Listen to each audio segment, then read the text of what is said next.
Hello friends, நம்ம இன்றைக்கி எதை பற்றி பார்க்க போகிறோன்னா நோபல் பிரைஸ் பற்றி பார்க்க போகிறோம். 2025க்கு வந்து பார்த்திங்கன்னா மருத்துவத்துக்காக ஒரு 3 பேருக்கு நோபல் பிரைஸ் வந்து அறிவிச்சிருக்காங்க.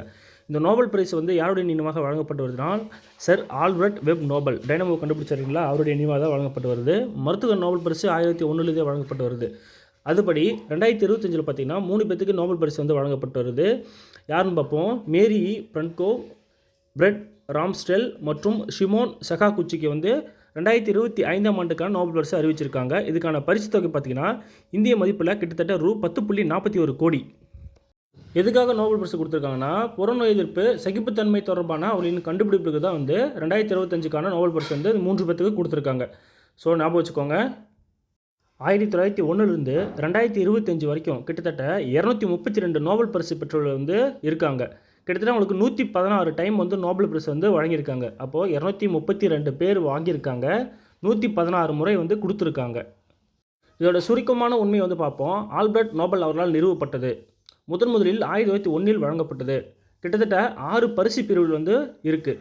ஒவ்வொரு ஆண்டும் அக்டோபர் மாதம் அறிவிக்கப்படும். டிசம்பர் 10 அன்றைக்கி வந்து விருது விழாக்கள் வந்து வழங்கப்படும்.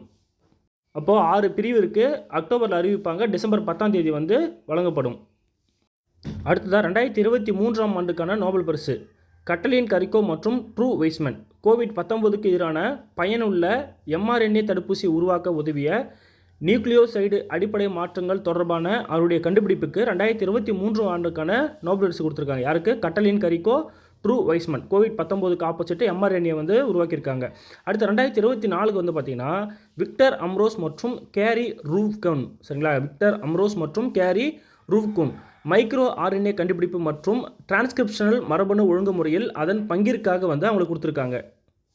அடுத்ததாக முதலில் நோபல் பரிசு மருத்துவத்துக்கு பெற்றவர் யாருன்னு பார்த்தீங்கன்னா எமில் வான் ஃபெக்ரிங். சீரம் சிகிச்சையில் குறிப்பாக டிப்தீரியாவுக்கு எதிரான அதன் பயன்பாட்டில் அவர் ஆற்றிய பணிக்காக இதன் மூலம் மருத்துவ அறிவியல் துறையில் ஒரு புதிய பாதையை திறந்து அதன் மூலம் நோய் மற்றும் இறப்புகளுக்கு எதிரான வெற்றிகரமான ஆயுதத்தை மருத்துவரின் கைகளில் ஒப்படைத்தார். அப்போது 1901 முதல் மருத்துவத்துக்கான நோபல் பரிசு பெற்ற யாருன்னு பார்த்தீங்கன்னா எமில் வான் ஃபெர்ரிங். சீரம் சிகிச்சையில் வந்து குறிப்பாக டிப்தீரியாவுக்கு எதிராக வந்து ஒரு பயன்பாட்டை வந்து கண்டுபிடிச்சார். அடுத்த இந்தியாவிலிருந்து 1968ஆம் ஆண்டு நோபல் பரிசு மருத்துவத்துக்கு பெற்ற யாருன்னு பார்த்தீங்கன்னா கோவிந்த் கொரோனா. மரபணு குறியீட்டின் விளக்கத்திற்கு புரத தொகுப்பில் அதன் செயல்பாட்டிற்கும் இடையான வேறுபாட்டை வந்து கண்டுபிடிச்சது தான் வந்து கொடுத்துருக்காங்க.